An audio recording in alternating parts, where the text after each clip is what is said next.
"Don't touch it! I said don't touch it!" Lorelei Stratton's voice was a shard of ice, slicing through the cavernous quiet of the marble lobby. Her command froze the two security guards in their tracks, their hands hovering uselessly over the chaotic tower of pencils, binders, and water bottles that teetered in the center of the atrium. Kian Holloway paused, his push broom held tight in his grip. He was supposed to be invisible, a ghost in a gray uniform who erased the day's smudges after the titans of architecture had gone home. But the scene before him was impossible to ignore. At the base of the precarious structure, a small girl with a storm of dark hair sat cross-legged on the floor. Her name was Anya. Kian knew that much. He'd seen her before, a silent shadow trailing her mother through these hallowed halls. Tonight, she was the epicenter of a hurricane. Her face was a blank canvas, but her small hands were clenched in her lap, her knuckles white. She wasn't crying. She wasn't screaming. She was just holding on. Lorelei, the firm's legendary CEO, was a different story. Her tailored blazer was rumpled, her face pale with a fury that was barely masking sheer panic. "Get her out of here," she hissed into her phone, turning away from her daughter. "Where is her driver? I told him 10 o'clock. The structure wobbled. A stack of marketing pamphlets slid from the top, fluttering to the floor like wounded birds. Anya flinched, a tiny, almost imperceptible tremor that shot straight to Kian's chest. He saw it all in a flash.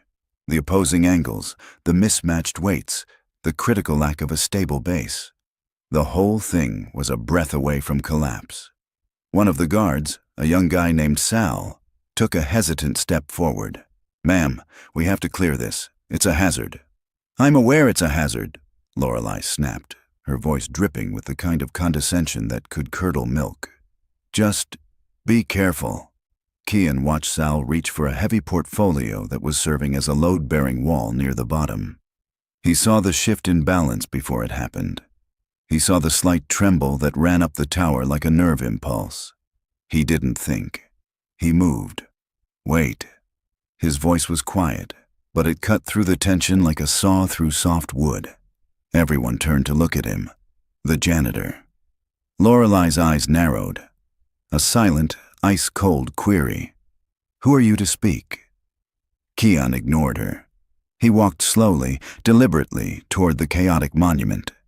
He didn't look at Anya. He didn't look at the guards. His eyes were fixed on the structure, reading its story of stress and strain. "If you pull that," he said to Sal, his voice low and even, "the whole thing goes."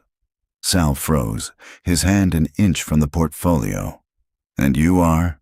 Lorelei's words were clipped, each one a perfectly sharpened point. Kian didn't answer her directly. He circled the tower once, his gaze analytical. His gaze landed on a heavy, forgotten paperweight, a miniature bronze replica of the firm's first skyscraper, sitting on the edge of the reception desk. He picked it up. It was solid, dense, a perfect anchor. He knelt, his worn work pants crinkling on the polished marble. He was now on Anya's level, though he still didn't look at her. He could feel her watching him, her small presence a tightly wound coil of energy. With a slow, steady hand, he reached into the heart of the chaos and slid the bronze paperweight into a small gap near the base, directly under the most unstable column of books.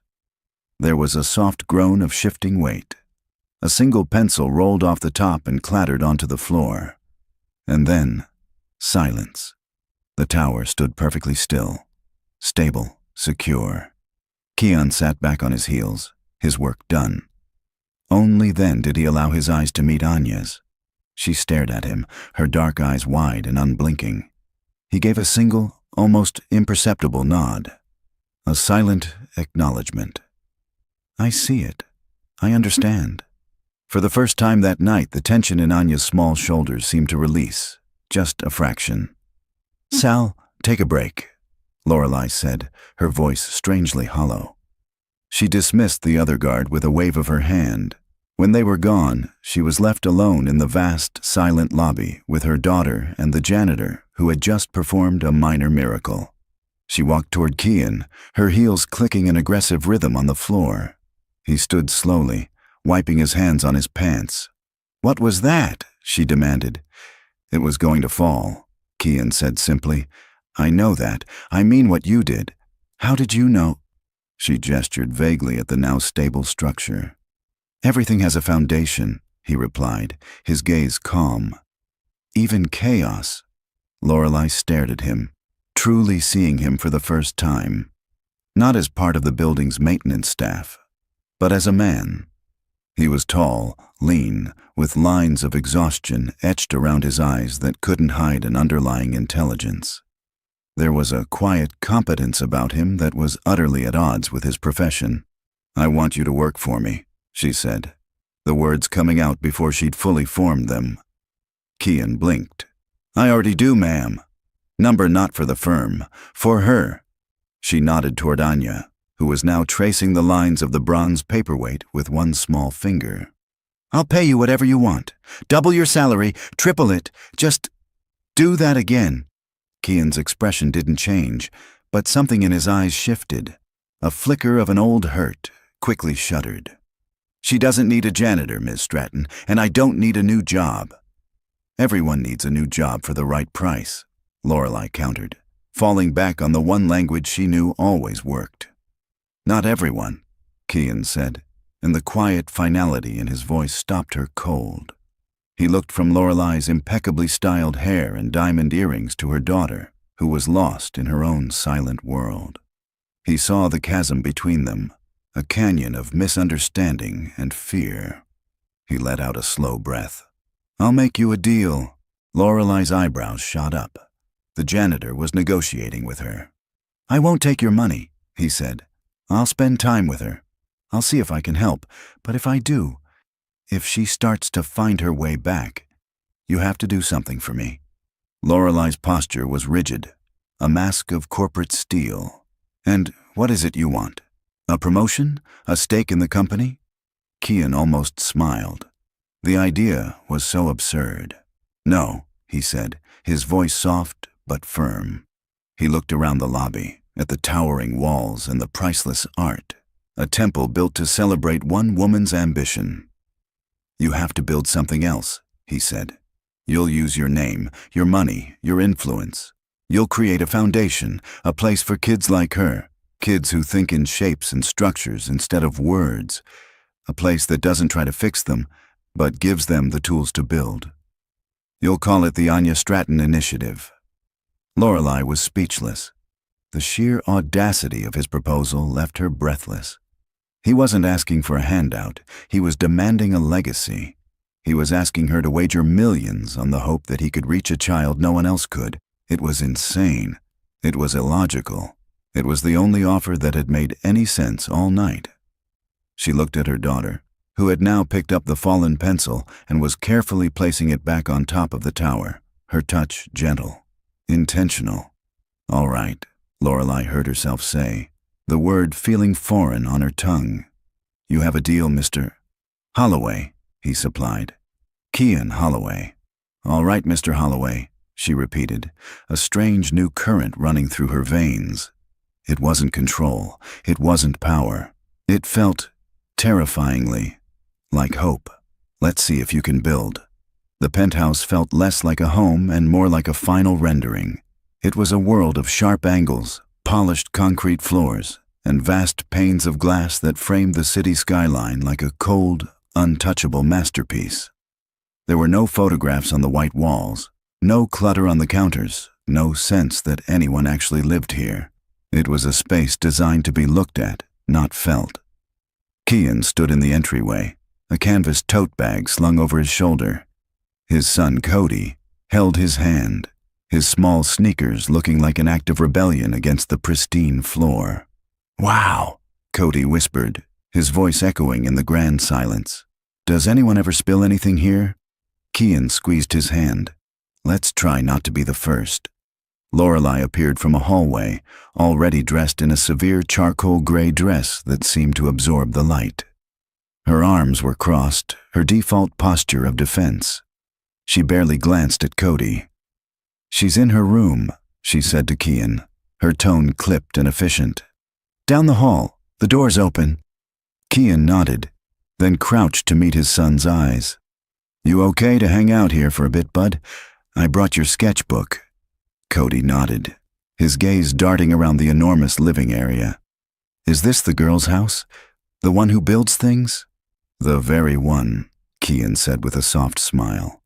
"Is she sad?" "I think," Kian answered carefully, "she's just quiet. And sometimes quiet feels like sad to people who aren't." Cody seemed to consider this with the solemn gravity only a 7-year-old can muster. "Okay, I'll be quiet too." He found a corner near the giant window and pulled out his sketchbook and a roll of colored pencils. Immediately absorbed. Lorelei watched the exchange, her expression unreadable. "He's compliant. He's considerate," Kian corrected gently, leaving the word to hang in the air between them. He walked down the hall without waiting for her permission. Anya's room was just as sterile as the rest of the penthouse, only populated by toys that were lined up on shelves with the precision of a museum exhibit. They didn't look played with. They looked curated. Anya herself was in the far corner, a small island in an ocean of white carpet. She was surrounded by a fortress of books, stacked spine outward in a defensive circle. Inside it, she was meticulously arranging a set of silver pens into a complex star-like pattern. Kian didn't speak. He didn't want to be another adult voice telling her what to do, asking what was wrong. He slid the tote bag from his shoulder and sat on the floor, a good 15 feet away from her book fortress. From the bag, he carefully unpacked his own building materials. Not toys, but tools. Smooth, hand-sanded blocks of maple and walnut. A set of perfectly weighted brass dowels. A roll of soft leather cord. He began to build. Nothing complicated. He placed one long flat block on the floor, then another perpendicular to it. He laid a single brass dowel across them, finding the perfect point of balance. His movements were slow, deliberate, full of a quiet reverence for the materials. It was a language he hadn't spoken in years, but his hands remembered the grammar. Lorelei watched from the doorway, a storm of impatience brewing behind her cool facade. This was it? This was his grand plan, to play with blocks? She'd paid neurologists from Switzerland and behavioral therapists from Stanford who came with charts and diagnostic manuals. This janitor brought a bag of wood scraps. After 10 minutes of silence, broken only by the soft click of wood on wood, she couldn't stand it anymore. She strode into the room. "Is this it?" she whispered harshly, so Anya wouldn't hear. "How is this helping?" Kian didn't look up from his work. He was trying to balance a small, square block on the end of a dowel. "You can't command a foundation to be strong, Miss Micey Stratton," he said, his voice as calm as his hands. "You have to lay it piece by piece. You have to invite it to hold the weight." "I'm not paying you in metaphors," she shot back, her voice tight with frustration. "I need to see results." "No," he said, finally looking at her. His gaze was clear and steady. "You agreed to build a foundation. This is what it looks like. It's slow, it's quiet, and it's not about results, it's about trust." He turned his attention back to his structure. Lorelei stood there, arms crossed, feeling the unfamiliar sting of being dismissed. She was a woman who moved markets with a single phone call, and he was telling her to be patient. From the living room, they heard a small giggle. Cody had finished his drawing and, growing curious, had padded silently to the doorway of Anya's room. He saw his dad on the floor, building. Without a word, he came in, sat a few feet away from his dad, and picked up a handful of the smaller maple blocks. He started his own project. A simple square house with a wobbly tower. He hummed softly as he worked. A tuneless, happy sound. And that's what did it. Anya's head lifted from her pen star. Her eyes, which had been laser-focused on her own creation, shifted. She watched Cody. She watched his small, clumsy hands stack the blocks. She watched him when one of his towers fell, and he simply laughed and started again. There was no pressure, no expectation. just the simple joy of making something. Her gaze flickered from Cody to Kian. She saw his large, capable hands place a block with an unnerving stillness. She saw the perfect balance in his creation, a miniature echo of the thing she had made in the lobby.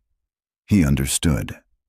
Slowly, as if moving through water, Anya pushed one of the books from her fortress aside, creating a small gap in her wall. Lorelei held her breath. It was the first time she'd seen Anya willingly dismantle one of her own barriers. Kian didn't react. He simply continued his work. Cody, oblivious, kept building his wobbly house. Then Anya reached out a small, pale hand. Her fingers hovered in the air for a long moment before descending. They closed around a single, small, square maple block that lay just outside her fortress. She didn't do anything with it. She just pulled it inside her circle and held it. But it was enough. It was a beginning. A single, solid piece placed on an empty patch of ground. Kian glanced at Lorelei, who was still standing frozen in the doorway. Her hand was pressed against her mouth, her icy composure cracked, revealing the terrified, hopeful mother beneath. "That," Kian whispered, so low only she could hear, "is a result." He then turned back to his structure, giving the two children the gift of being unobserved, letting the fragile silence in the room hold. He knew better than anyone that the most important structures aren't built with noise and haste. They're built one quiet piece at a time. The sessions settled into a quiet rhythm. Twice a week, Kian and Cody would enter the silent, pristine world of the penthouse. The book fortress in Anya's room was gone, replaced by what Kian mentally called the workshop. The floor was now a landscape of wooden blocks, brass dowels, and intricate, half-finished structures. Anya still didn't speak, but her silence had changed. It was no longer a wall. It was a space she was slowly starting to share. She and Cody now built in parallel, sometimes just inches apart. Cody would construct loud, imaginative castles with moats and garages for his toy cars. Anya's creations were different. They were delicate, complex, and defied gravity in ways that made Kian's old carpenter's heart ache with a familiar mix of awe and sorrow. She understood tension, counterbalance, and symmetry on an instinctual level. Today, Kian sat back, content to just watch. He'd brought a thermos of hot chocolate, and the sweet, warm scent felt like a small, deliberate act of rebellion in the cool, sterile air of the apartment. He poured a small cup for Cody, who took it with a grin. Lorelei stood in the doorway, as always. But her arms weren't crossed anymore. She leaned against the frame, a notepad in her hand that Kian knew was just a prop, a shield. Anya was building a bridge. It was a soaring, impossible arc made of pencils and binder clips, spanning 2 towers of books. It was fragile, elegant, and perfectly balanced. "Where did you learn to do that?" Lorelei asked, her voice quiet, directed at Kian. He glanced at her, then back at the children. "My father was a cabinet maker. I grew up with the smell of sawdust in my lungs. It was all I ever wanted to do." "Was?" she probed gently. Kian took a slow sip from his own cup of hot chocolate, the warmth doing little to touch the cold spot her question grazed. "I had my own business for a while, custom furniture, built-ins, the kind of stuff people keep for a lifetime." "You were successful?" He allowed himself a small, sad smile. "We were happy." The "we" hung in the air. Lorelei didn't push, but her silence was an invitation. "My wife, Lena," Kian said, the name still feeling both sacred and raw on his tongue. "She was the artist. I was the craftsman. We were building our house, doing it all ourselves. I'd just finished framing the big picture window in the living room for her. She wanted to be able to see the sunset." He paused, his gaze distant. "She went out to get paint. There was a truck. It ran a red light." Lorelei's breath caught. The notepad in her hand suddenly felt heavy, useless. "Kian, I'm so sorry." He just nodded, his throat tight. "After that, The tools felt wrong in my hands. Every piece of wood felt like a coffin. The whole house was just a monument to everything I'd lost. I sold it, sold the business. I needed a job where I didn't have to create anything, just clean up after everyone else. They sat in that shared, heavy silence for a moment. It was the most he'd spoken about it in years. It was the most human Lorelei had felt in just as long. Suddenly, Anya's bridge collapsed. A single binder clip gave way, and the whole delicate structure cascaded to the floor with a soft clatter of pencils. Cody looked up. "Whoa! Big crash!" Anya froze, her hands hovering over the ruins. Keon watched her, his own grief momentarily forgotten. He saw the tremor in her hands, the familiar prelude to a retreat. He expected her to gather the pieces and withdraw, but Cody, in his infinite 7-year-old wisdom, did something unexpected. He pushed one of his sturdiest square blocks across the floor toward her. "Here," he said. "Use this one for the bottom. It's a good foundation." Anya stared at the block. Then she looked at Cody. Her eyes flickered to Keon, then back to the block. For a full 30 seconds, she didn't move. Then, she reached out, picked up the block Cody had offered, and placed it firmly on the carpet. She began to build again, starting with that one solid piece. Lorelei's hand went to her chest, a gesture that was becoming familiar. Later that evening, on the drive home, the city lights painting streaks across the car window, Cody was unusually quiet. "Everything okay, bud?" Keon asked, glancing at him in the rear-view mirror. Cody was staring out the window, his expression thoughtful. "Dad?" "Yeah? Is Anya's house bigger than our apartment?" Keon's hands tightened on the steering wheel. "Yeah, buddy, it is. And she has more toys than me." It wasn't a question. It was a statement of fact. "She does," Keon confirmed, his heart beginning to ache in a new way. There was another long pause.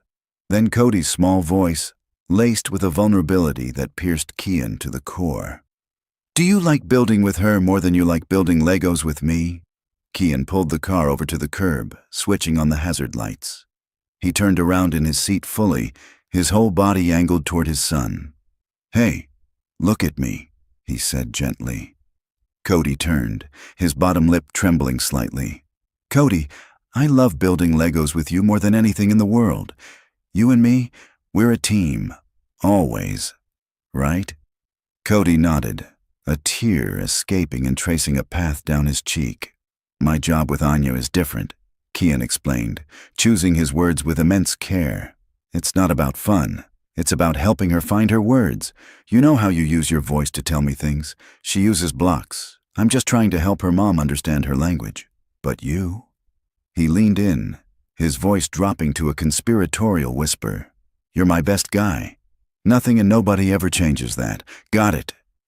Cody wiped his eye with the back of his hand and gave a watery smile. "Got it?" "Good." Keon smiled back, relief washing over him. He started the car again, but the conversation lingered. He was so focused on building a bridge to Anya, he hadn't realized one of the foundations in his own life was starting to feel a little shaky. It was another problem to solve, another structure that needed his attention, his care, and his steady hands. The next morning, Lorelei walks through the atrium of Stratton Design, and for the first time, she sees the ghost of her daughter's chaotic tower. She doesn't feel the usual spike of shame or frustration. Instead, she feels a strange sense of something else. Pride. No, not yet, but the memory is no longer a wound. It's a landmark. "Rough night, Lorelei?" The voice is smooth, like polished chrome, and just as cold. Dashiell Croft leans against the reception desk, a tablet tucked under his arm. His suit is immaculate, his smile sharp and predatory. He's the firm's lead strategist, a man who designs takeovers with the same brutalist efficiency that Lorelei designs skyscrapers. "I sleep just fine, Dashiell," she replies, her voice cool, refusing to give him an inch. "Good to hear," he says, his eyes roaming the lobby. "Wouldn't want our queen to lose focus. There's blood in the water with the Omnicorp bid. They think you've gone soft." He's baiting her as always. A month ago, she would have eviscerated him with a few choice words about his own billable hours. Today, she just files the information away. Let them think what they want. We'll be fine.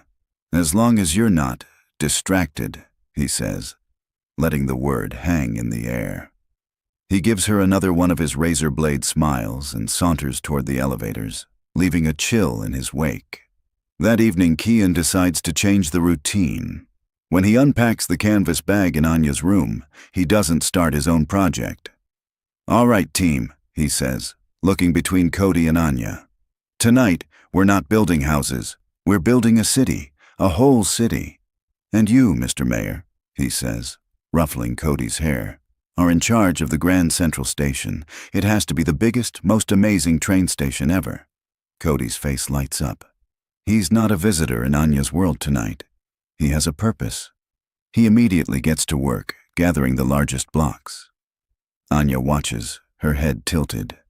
She doesn't move. "And you," Kian says softly, turning to her, "are the chief engineer. Your job is the most important of all. You have to build all the bridges that connect the city together." He doesn't know if she understands the title, but he knows she understands the word bridges. He slides a pile of the longest, thinnest dowels and a box of binder clips toward her. For a while, they work in their separate zones. Cody hums as he builds his station, a sprawling, chaotic masterpiece. Anya begins her work with intense focus, creating a delicate, intricate web of bridges that connect imaginary islands on the carpet. Lorelei watches from the kitchen, where she's making tea. Real tea, in a pot. She finds herself drawn into the quiet industry of the scene. She sees Kian not directing, but guiding, creating a space where two lonely children can find a common language. Cody's station is getting ambitious. He tries to build a high roof over the main platform, but it keeps collapsing. "Dad, it won't work," he says, his voice edged with frustration. Before Kian can respond, Anya gets up.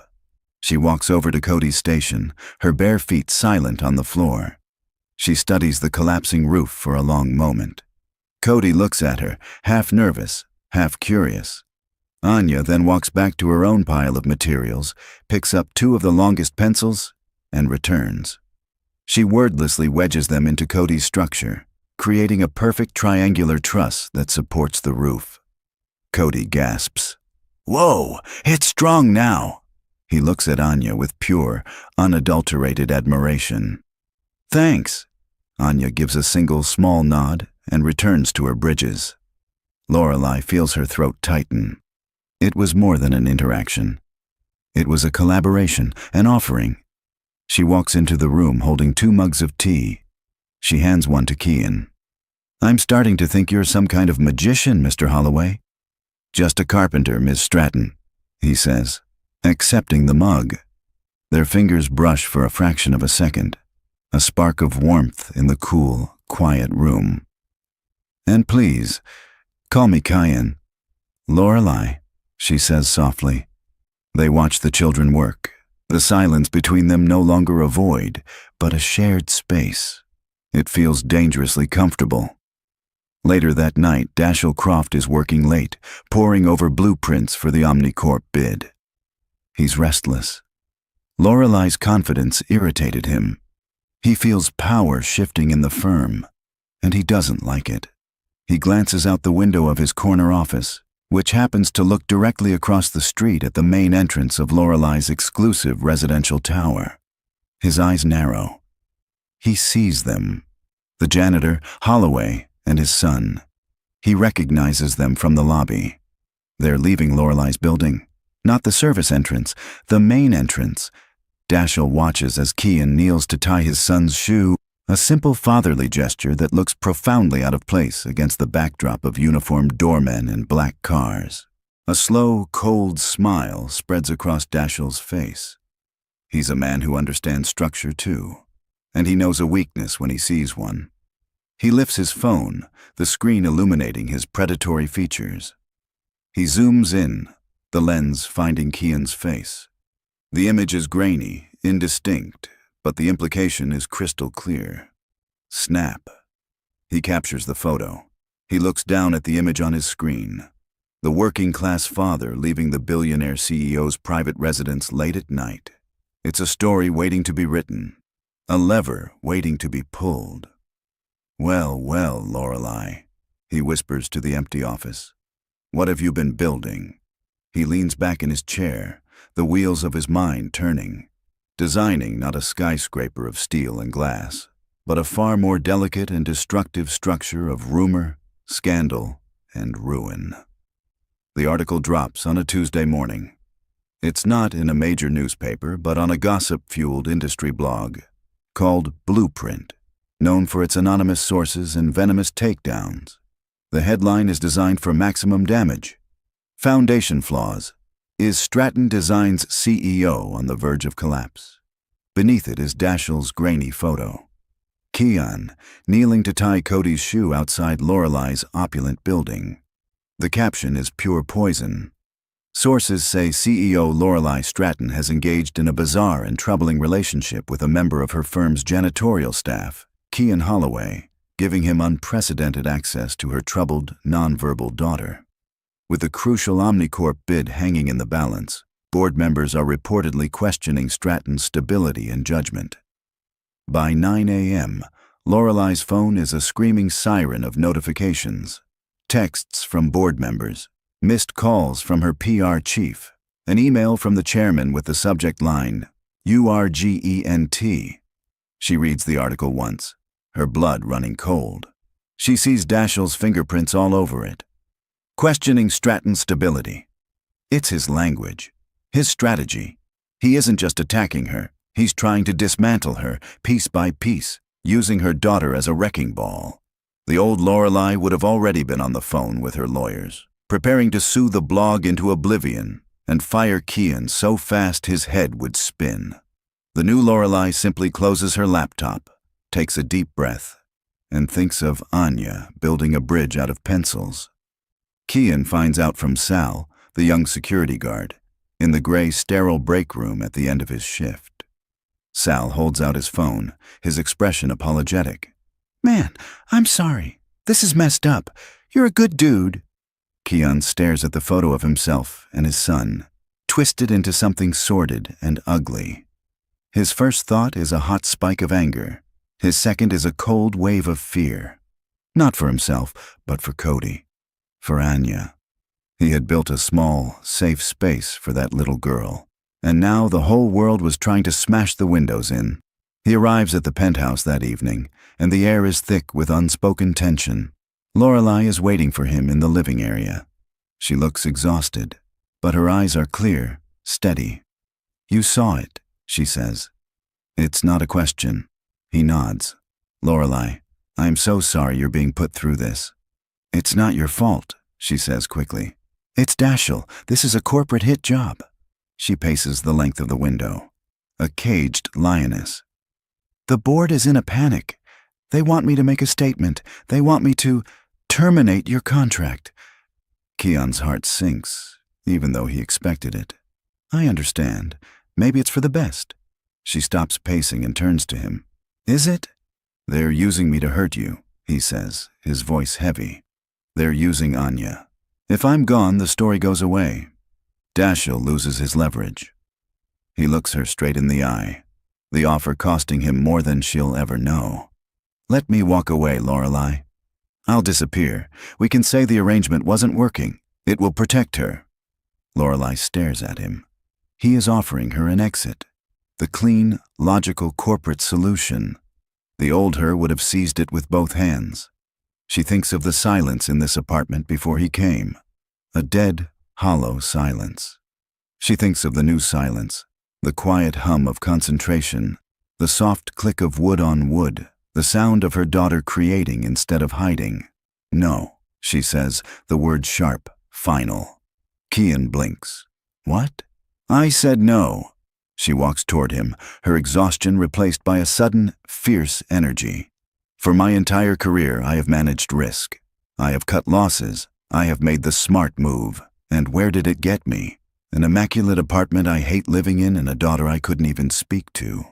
You taught her a language I was too arrogant to learn. You are not a liability, Kian. You're the only thing that's worked. His breath catches in his throat. I won't let him win, she continues, her voice low and intense. I won't let them take this away from her, from us. The U.S. hangs in the air, a structure far more complex and fragile than anything the children had ever built. The decision is made, but the consequences are already filtering down. That night, after Kian tucks Cody into bed, his son calls him back into the room. Dad? Cody's voice is small in the dark. Yeah, bud. At school today, Michael showed me a picture on his mom's phone.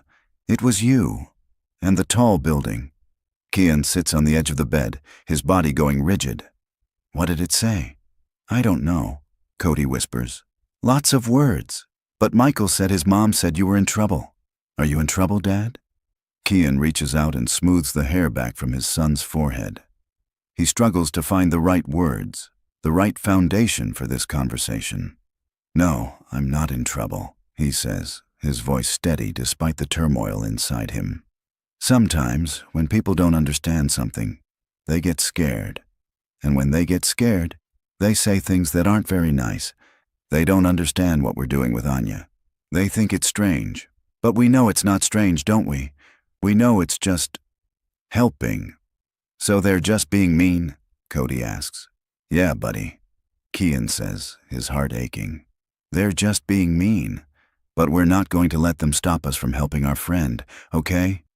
Okay, Cody says, his voice a little stronger. He rolls over, reassured. Kian stays there for a long time, watching his son sleep. The war had come to his doorstep, to his son's schoolyard. He had told Lorelei he wouldn't let them win. Now, sitting in the dark, he feels the true weight of that promise. It wasn't just about a corporate takeover anymore. It was about protecting this small, innocent boy from a fight he should never have had to witness. Across the city, Lorelei picks up her phone. She scrolls past the dozens of panicked messages until she finds the one she's looking for. The private number of Marcus Thorne, the formidable, old guard chairman of her board. A man who respected strength above all else. She hits call. He answers on the second ring. Lorelei, I trust you have a plan. I do, Marcus, she says, her voice as solid as steel. I'm calling an emergency board meeting for Friday. To announce your resignation, I hope. It would be the cleanest way. A cold smile touches Lorelei's lips. No, Marcus, she says, to announce my new vision for the future of this company. Tell Dashiell to be ready. I'm coming for him. She hangs up the phone, the decisive click echoing in the silent penthouse. The battle lines were drawn. The 2 days leading up to the board meeting are a blur of tense energy. Lorelei moves through her penthouse not like a CEO, but like a general preparing for a siege. She's on the phone constantly, not with lawyers, but with engineers, department heads, and old mentors. She's not gathering ammunition to defend her past. She's sketching out a manifesto for her future. Kian keeps his promise. He and Cody arrive for their scheduled session the day before the meeting. The atmosphere in the penthouse is electric, but Kian works hard to keep their corner of it a sanctuary. Okay, team, he says, his voice calm and low. Today, a special project. We're not building a city, we're building one single thing. The most important building in the world, a place where everyone feels safe. Cody, still sensitive to the tension swirling around them, looks up at his dad. Like our apartment? Exactly like our apartment, Kian says, giving him a reassuring smile. Anya is already at work. She seems to be channeling the anxiety in the air into her creation. She isn't using the simple blocks or pencils today. She has scavenged materials from around the apartment, silver cutlery from a drawer, crystal coasters from the coffee table, even the delicate chains of one of Lorelei's necklaces she'd found discarded on a dresser. Lorelei enters the room, her face drawn and tight from a phone call. She opens her mouth to tell Anya not to play with her things, but the words die on her lips. The structure Anya is building is breathtaking. It's a geodesic dome, impossibly complex, made of interlocking forks and spoons. The crystal coasters serve as translucent windows, catching the light and fracturing it into 100 tiny rainbows on the carpet. The silver chains are woven throughout, not as decoration, but as suspension cables, holding the whole improbable, beautiful thing together. It's part cathedral, part spiderweb. It's fragile, yet incredibly strong. It's a perfect paradox. Kian gets down on his knees, his breath catching in his chest. He sees it instantly. The load distribution, the tensile strength of the chains, the way the light passes through it. It's not just a model. It's a concept. It's a philosophy of building made visible. "Lorelei," he says, his voice barely a whisper. "Look." She kneels beside him, her corporate war forgotten. She stares at her daughter's creation. "My God," she breathes. "This is the answer," Kian says, his mind racing. "This isn't a defense. It's a demonstration. This is what you've been learning. This is your new vision." That night, after the children are asleep, they sit in Lorelei's sterile kitchen, the dome sitting like a holy relic on the island between them. "I want to bring it to the meeting," Kian says.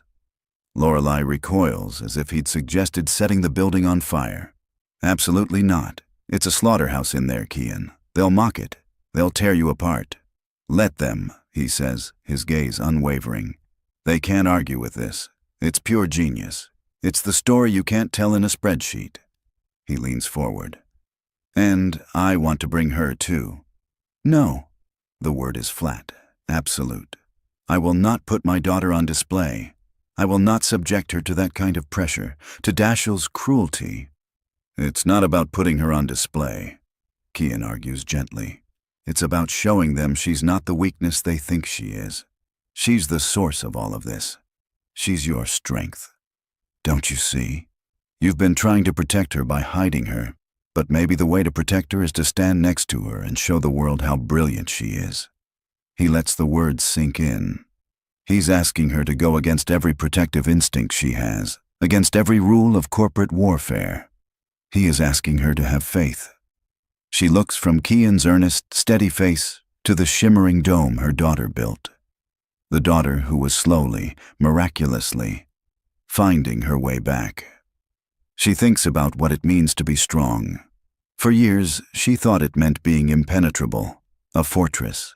But Kian, with his quiet carpenter's wisdom, had shown her that true strength was about connection, about building bridges. "Okay," she whispers, the decision feeling like stepping off a cliff. "We do it. Together." The next morning, the air is thick with a silent, nervous hum. Kian is helping Cody get his jacket on. He sees the worry in his son's eyes, a reflection of his own. He kneels down, taking both of Cody's hands in his. "Hey, big day today, huh?" Cody nods, looking at the floor. "Are you scared, Dad?" "Yeah," Kian admits honestly. "I am, a little. But you know what helps when I'm scared?" "What?" "I think about my foundation, the thing that holds me up and keeps me strong. And you know what my foundation is?" Cody looks up, his eyes wide. "You are," Kian says, his voice thick with emotion. "You and me. Our team. As long as I have you, I can handle anything. So today, when we go into that big, scary room, all I need you to do is hold my hand. Can you do that? Can you be my foundation today?" A slow, brave smile spreads across Cody's face. He puffs out his small chest. "Okay, Dad. I can be your foundation." Kian pulls him into a fierce hug, burying his face in his son's hair. This was it. This was everything. An hour later, the four of them stand before the elevators that will take them to the top floor, the lion's den. Lorelei is dressed in a simple dark blue dress, no armor, no power suit. She holds a large custom-made case that protects Anya's dome. Kian stands beside her, in a borrowed suit that feels like a costume. Anya is between them, holding a single smooth maple block in her hand. And holding Kian's other hand is Cody, his small fingers wrapped tight, ready to be the strongest foundation in the world. The elevator doors slide open with a soft chime. Ready? Lorelei asks, her voice quiet. Kian looks at her, then at the two children. Ready, he says. They step inside, and the doors slide shut, lifting them toward their future. The boardroom on the 50th floor is a cathedral of corporate power. A single, colossal slab of polished obsidian serves as the table, surrounded by severe leather chairs. The air is cold and smells faintly of money and air conditioning. 12 board members, a jury of stone-faced men and women in tailored suits, are already seated. At the head of the table, Dashiell Croft presides with the smug satisfaction of a predator who knows the trap has been sprung. He smirks when the door opens and the four of them walk in. The sight of Kian in his ill-fitting suit, a little boy clutching his hand, and the silent girl with a block in her own, sends a ripple of murmurs around the table. It's better than he could have hoped. It looks like a circus. Marcus Thorne, the chairman, sits at the opposite end, his face an unreadable mask of authority. Lorelei, he says, his voice gravelly. You asked for this meeting. The floor is yours, though I believe Mr. Croft has a motion to begin. Indeed, Dashiell says, standing up. He doesn't even look at Lorelei. He addresses the board. Members, we are here today because of a crisis in leadership. Stratton Design is at a pivotal moment, and our CEO, I'm afraid, has become a liability. He paces as he speaks, his voice smooth and practiced. Her judgment has become erratic. Her focus has shifted from shareholder value to unconventional personal projects. He gestures dismissively toward Kian. She has compromised this firm by allowing an unqualified, unvetted janitorial employee into her home, into her life, and into the life of her vulnerable child, leading to a PR nightmare that has already damaged our stock price. He lets that sink in. I have here sworn affidavits from 3 top-level executives expressing their grave concerns over her stability. This is not a personal attack. It is a necessary intervention to protect the foundation of this company. He sits down, the picture of calm, rational control. Therefore, I move for a vote of no confidence and for the immediate removal of Lorelei Stratton as CEO. Silence. Everyone looks at Lorelei, expecting her to crumble. She stands. She doesn't look at Dashiell. She looks at the faces around the table, men and women she has known for years. He's right, she says, her voice clear and steady. The board members blink, stunned. Dashiell's smirk widens. He's right that my focus has shifted. For years, my focus was on building things that were tall, powerful, and impenetrable.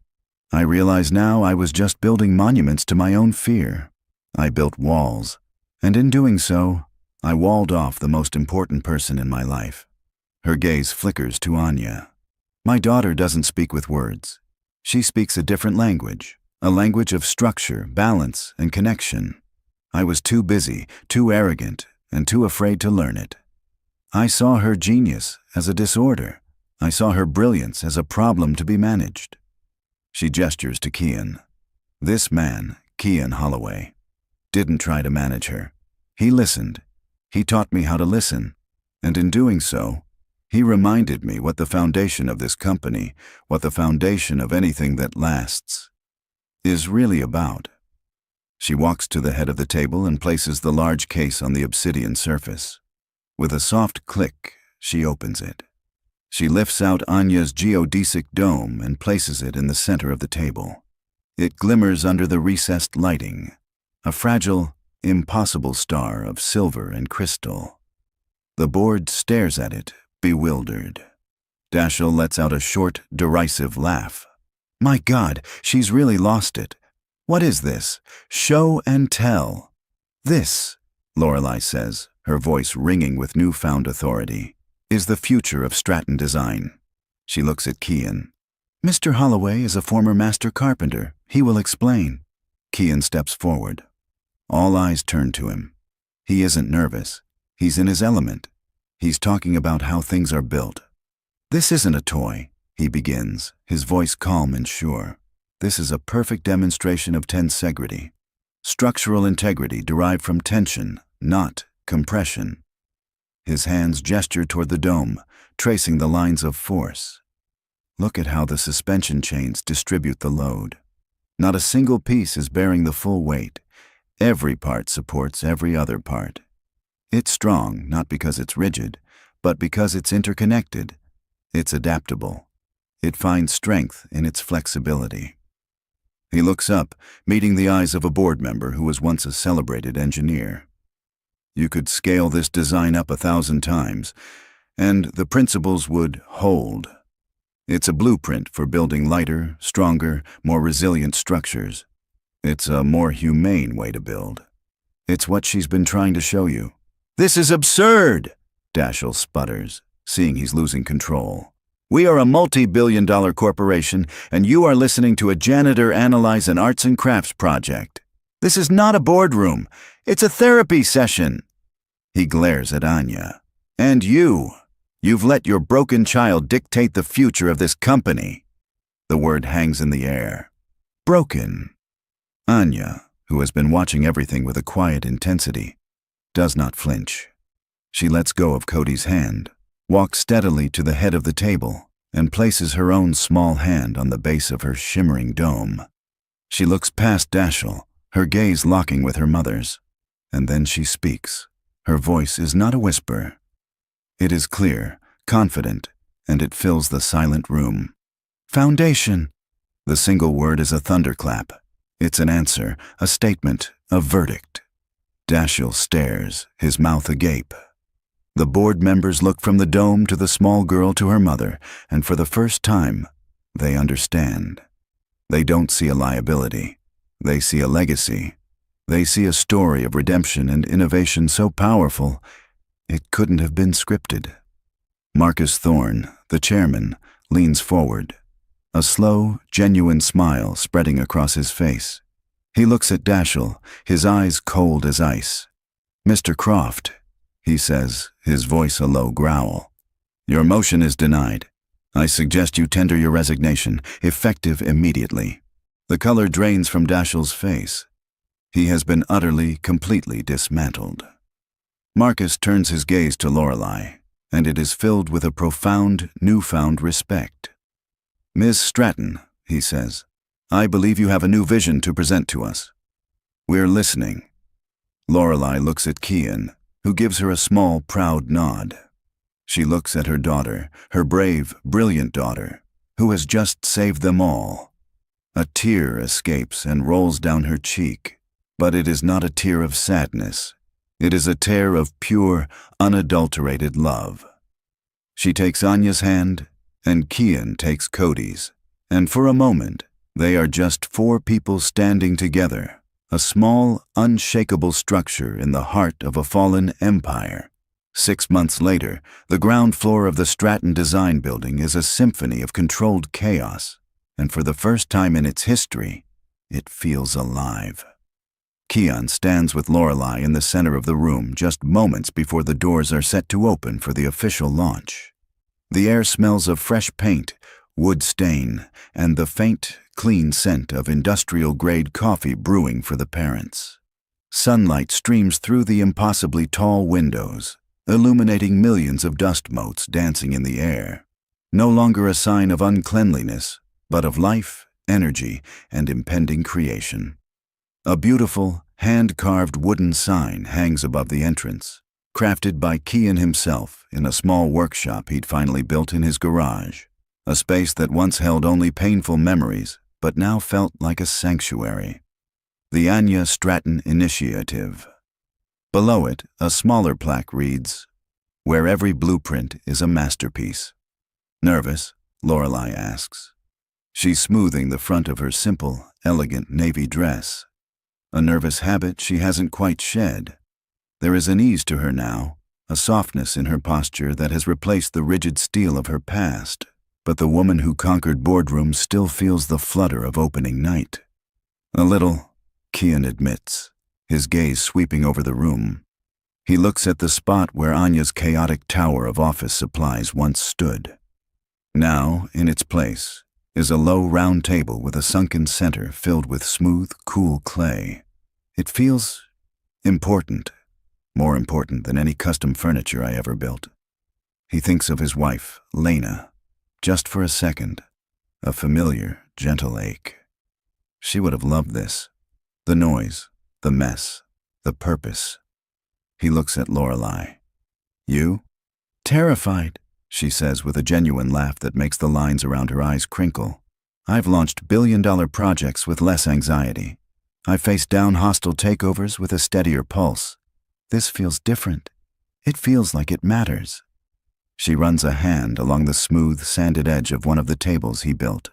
I remember standing right here, wanting to scream because my daughter had built a fortress of binders I couldn't get through. I thought she was breaking everything. She wasn't breaking, Kian says softly. She was building, just waiting for the right materials. The glass doors slide open, and the quiet is instantly washed away by a wave of shuffling feet and the excited, high-pitched chatter of children. They pour in, dragging their parents, their initial shyness dissolving as they see the wonders within, the building stations, the troughs of kinetic sand, the wall of magnets, the buckets of colorful, oversized blocks. There are no instructions, no expectations, just a universe of possibility. Kian spots a father standing hesitantly near the door, a carbon copy of the corporate warriors upstairs. He holds his son's hand in a death grip, his expression a tight mask of skepticism and desperation that Kian recognizes with a pang of memory. The boy, small for his age, is hiding behind his father's leg, peering out at the joyful noise with wide, anxious eyes. Kian makes his way through the crowd. Welcome, he says warmly. Glad you could make it. I'm Kian, the director here. Frank, the man says, his handshake firm but tense. This is my son, Noah, his therapist. Well, she insisted we try this, said it might be good for him. The way he says it is laced with years of frustration and doubt. Noah likes to figure things out, Kian says, not asking but stating, his eyes on the boy. I can tell. He's got engineer's eyes. He's looking at the joints on that table over there, trying to see how it holds together. Noah peeks out, his eyes wide with surprise at being so accurately seen. He mostly just breaks things, Frank mutters, the familiar complaint of a parent at their wits' end.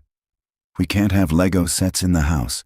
He gets too intense.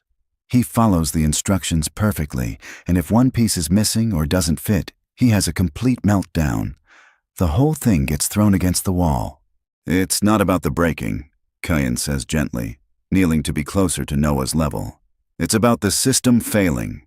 He's not being destructive. He's protesting a flawed design. He's a quality assurance expert. He smiles at Noah. Hey, Noah, we have a station over here with magnetic blocks. There are no instructions. You can't do it wrong. You can build as high as you want, and if it falls, it doesn't break. It just makes a cool sound. Want to check it out? Noah's curiosity finally wins over his anxiety.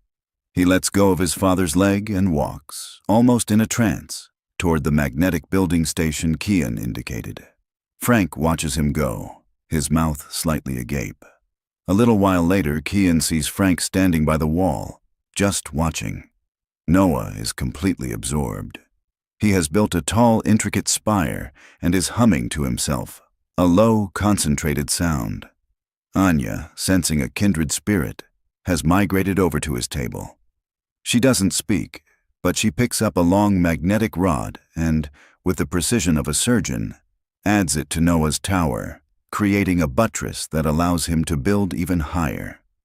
Noah looks at her, and a silent, perfect understanding passes between them. He smiles. Frank approaches Kian, his entire demeanor changed. The tension is gone, replaced by a raw, fragile awe. I've never seen him like that, he says, his voice thick. He's not frustrated. He's just creating. He's working with someone else. He doesn't do that. He looks at Kian, his eyes shining. You called him an engineer. Because he is, Kian says with a kind smile. He just needed the right materials and a place where it's safe to fail. At the height of the event, Lorelei steps onto a small, low platform. A gentle hush falls over the room. "Hi, everyone," she begins, her voice warm, carrying without the need for a microphone. "Welcome. A year ago, if you'd told me I'd be standing here, covered in what I sincerely hope is clay, I would have had you escorted out of the building." A ripple of laughter goes through the parents. For a long time, I believed that strength meant being the loudest voice in the room, having the most rigid plan. I thought success was a fortress you build around yourself. Her eyes find Anya. But I've learned that true strength, true genius, often comes from the quietest places. It comes from the child who sees a bridge in a pile of pencils or a cathedral in a stack of spoons. My daughter Anya never lost her voice. I just lost the ability to hear it. She was speaking a language of structure, balance, and beauty, and I was listening for a language of compliance. She turns her gaze to Kian, who stands near the back, watching her with pride. This initiative exists because a kind man, a carpenter, sat on the floor and reminded me that you can't command a foundation to be strong. You have to build it, piece by piece. He taught me to listen. This place is named for my daughter, but its spirit comes from him. The applause is genuine and sustained. Later, Marcus Thorne, the chairman, finds Kian refilling a bin of chalk. "That was quite a speech," he says. "You've done a remarkable thing here, son. You've changed the way we think about assets, Lorelei especially. We used to just look at the numbers. Now we're looking at the people." He shakes his head in admiration. "By the way, I thought you might like to know. Dashiell Croft's new consulting firm folded. He tried to build it on threats and intimidation. Seems no one was interested in hiring a man who sees children as liabilities." He pats Kian on the shoulder. "Character is a foundation too. His was rotten to the core." That evening, the four of them are in the penthouse. The air, once sterile and silent, is now rich with the smell of pepperoni pizza and the lingering scent of sugar cookies Cody had decorated. A stray sock peeks out from under the designer sofa. A tower made of pizza boxes stands precariously in the middle of the expensive rug. It is finally, wonderfully, a home. "I got an A on my science project," Cody announces proudly. "It was about bridge stability. Anya helped me with the design. She said my first one had too much compression and not enough tension." Anya beams, taking a tiny, regal bow. Lorelei laughs, leaning back against the sofa. "I had my head of design in my office today. He brought me the plans for a new city library. They were adequate, a glass box. I told him to go spend an afternoon down at the initiative and come back to me. He looked at me like I'd lost my mind." "And?" Kian prompts. "He came back 3 hours later, his tie loosened, with a smear of paint on his cheek. He'd thrown out the blueprints. He was sketching on a napkin. His new design had curves. It had light. It had little nooks where children could hide away and read. He was excited for the first time in years." She looks at Kian. "It's a messier way to run a company." "It's a better way," he says. He looks at his own hands.